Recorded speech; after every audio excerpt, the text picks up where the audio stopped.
DNA consist to completely chains twins around each other. DNA होता है वो double standard होता है और इनमें दो चेन होती है जो एक दूसरे के अपोजिट डायरेक्शन में फैली होती है। वन टर्न्स और हेलिक्स मेजर अबाउट 34 एंगस्ट्राम। जो एक हेलिक्स और दूसरे हेलिक्स के बीच की दूरी होती है 34 angstrom. It's consist 10 pairs nucleosides place at regular intervals of 3.4 angstrom.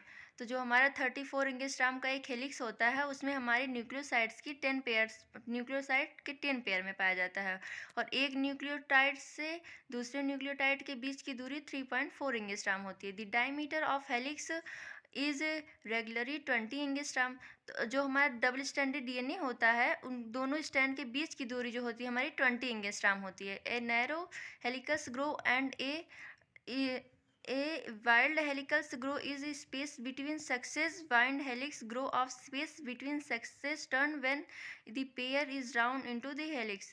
और ये जो हमारी न्यूक्लियोसाइड्स की पेयर होती है वो एक दूसरे को से जुड़ते हुए ऐसे न्यूक्लियोसाइड्स को बढ़ाती चली जाती है। The chemical analysis reverse 3 fundamental features of DNA. जो हमारे डीएनए के केमिकल फंडामेंटल फीचर्स हैं हम उसको आगे देखते हैं जिसको हम 3 नंबर में डिवाइड किए हैं। तो फर्स्ट नंबर पे होता है adenine plus guanine double stand bond cytosine plus thymine, और बी में है adenine double standard bond thymine and cytosine double triple standard bond guanine. और नंबर सी में देखते हैं the base ratio AT and GC में vary in the DNA of different groups of animals. जो ये हमारा एटी और सीजी का रेशियो होता है वो सभी एनिमल्स में उनके ग्रुप के हिसाब से अलग अलग डिफाइन होता है। हम ये नहीं कह सकते कि सभी एनिमल्स में इसकी संख्या और इसकी संख्या समान होती है या ये समान रेशियो में होते हैं। और हम उसके डीएनए के लास्ट टॉपिक में देखते हैं उसके significance of DNA, biological significance of DNA. तो हम इसको नंबरिंग में किए हैं तो पहले हम फर्स्ट नंबर पे देखते हैं the replication of DNA replicates itself accurately. जो डीएनए हो तो अपना रिप्लिकेशन खुद से करता है। DNA can have simplicity stable structures it list levers of mutants and heritable change. इसके अंदर म्यूटेशन भी होता है और हेलिक्स चेंज भी होता है।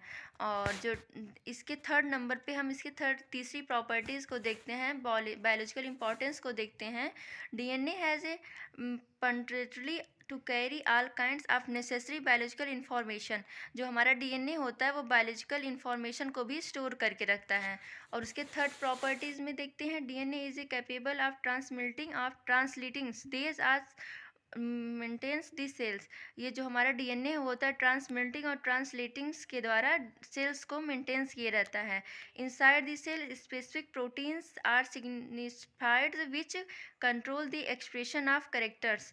और जो हमारा डीएनए होता है वो सेल के करेक्टर को भी प्रिजर्व किए रहता है। और हम डीएनए के प्रॉपर्टी में लास्ट नंबर को देखते हैं, लास्ट टॉपिक में देखते हैं DNA is a genetic materials in all animals. जो हमारे वर्ल्ड में, जो हमारे अर्थ में जितने लिविंग सेल्स या लिविंग ऑर्गेनिज्म पाए जाते हैं उसमें डीएनए जो होता है एज ए जेनेटिक मटेरियल के रूप में काम करता है। और कुछ ऐसे भी जीव होते हैं, कुछ ऐसे वायरस होते हैं, बैक्टीरिया होते हैं, फंजाइज होते हैं जिसमें आरएनए भी जेनेटिक मटेरियल का वर्क करता है।